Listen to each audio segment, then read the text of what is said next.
Guess who's back? Hi everyone. I feel like I owe everybody an explanation because I kind of disappeared last year with no notice. Long story short, what ended up happening was the industry that I work in is very sensitive, for lack of a better word, to the pandemic and all the developments. So at one point I just got extremely busy and I no longer had time to dedicate to this. That being said, it's a new year, new Eurovision entries. I'm excited to get started and hopefully put out as much content as possible. You know, talk about everything Eurovision, what our expectations are, who do we think is going to win, who's going to be the underdog, so on and so forth. We're starting with Bulgaria. It is no secret that I'm partial to Bulgaria. I was born in Bulgaria, grew up in Bulgaria, so I always follow their participation really closely. Now listen, I said it last year, I'll say it again.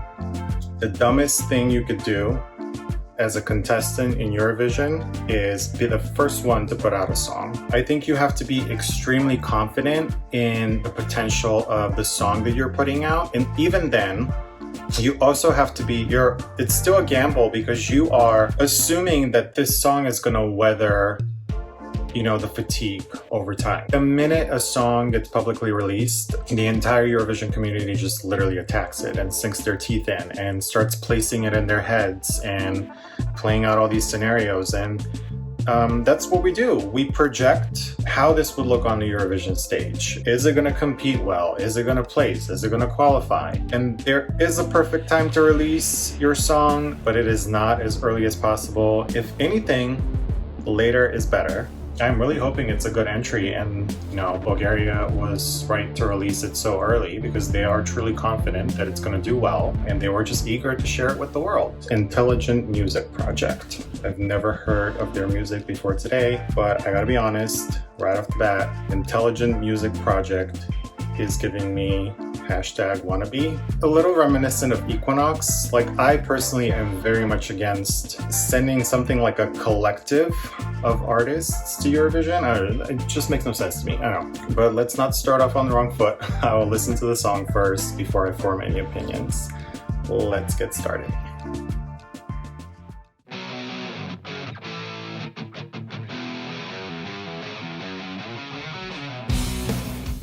Okay. I have to pause it already. Bulgaria is already disappointing me, unfortunately. Another thing that I really hate about Eurovision submissions is when they're highly influenced by the winner from the previous year.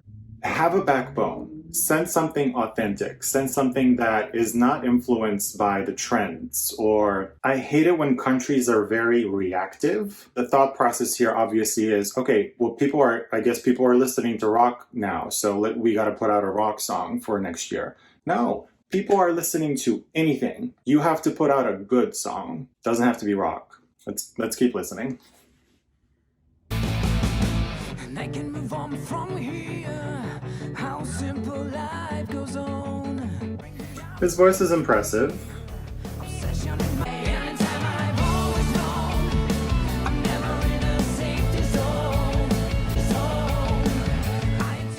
Not a lot of variation so far, so I hope the song takes us somewhere because so far it's kind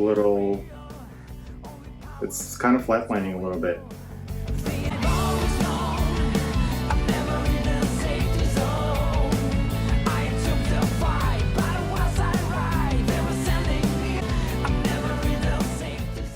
The irony of him saying over and over again that he's not in the safety zone. I agree, buddy. I think you're in danger this year. Okay, so the guitar solo obviously is going to get a lot of appreciation.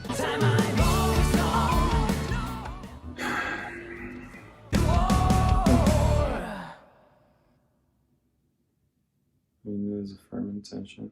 All right, so I don't know if I'm too stupid to get what the video was about. I don't get it. I don't understand the message of the song. But anyway, let's talk about it. Victoria is a tough act to follow. I get that. That being said, I grew up in Bulgaria. I know that country is bursting at the seams with talented vocalists. So I don't really understand why this is being sent. It's borderline frustrating because Bulgaria always kind of complains that Eurovision is too expensive, and it is. You know, it's a small country.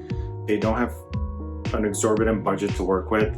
So if Eurovision is really expensive for you, obviously you want to participate, so you're placing a lot of importance on it. Wouldn't you want to be a little more strategic with your choices and who you're sending to Eurovision? I feel like a lot of rookie mistakes were made. I don't know, I feel like the Bulgarian delegation is not making the right choices. I am going to make a prediction, and I'm going to go as far as saying that I don't think this is even going to qualify for the final. And it's not because it's a rock song. I love rock. A lot of people do. This is not a memorable song. It never really goes anywhere. To me, lyrically, it is very weak. A lot of people are going to hear this for the first time and they're not going to understand what it's about. I didn't. I appreciate the talent they've put together. I get that everybody that is a component of Intelligent Music Project is talented in their own field, but this is exactly what I was talking about earlier. It's even in the name, Intelligent Music Project. That's exactly what it is. It's a project. I don't know. I feel like we need to take the math out of Eurovision. It's very frustrating because I feel like Bulgaria has been on this like upward trajectory over the past several years. They've kind of won themselves the title of, you know, the darling of Eurovision, and everybody's rooting for them and everybody wants them to win. They're not going to accomplish that with songs like this one. Again, this is not a personal dig at Intelligent Music Project or anybody that is part of that team. It's also not a personal dig at the delegation. But it might be time to spice things up. It might be time to hand over Eurovision to somebody else. We're seeing a strategy that is not working, and you know what? That's probably the operative word.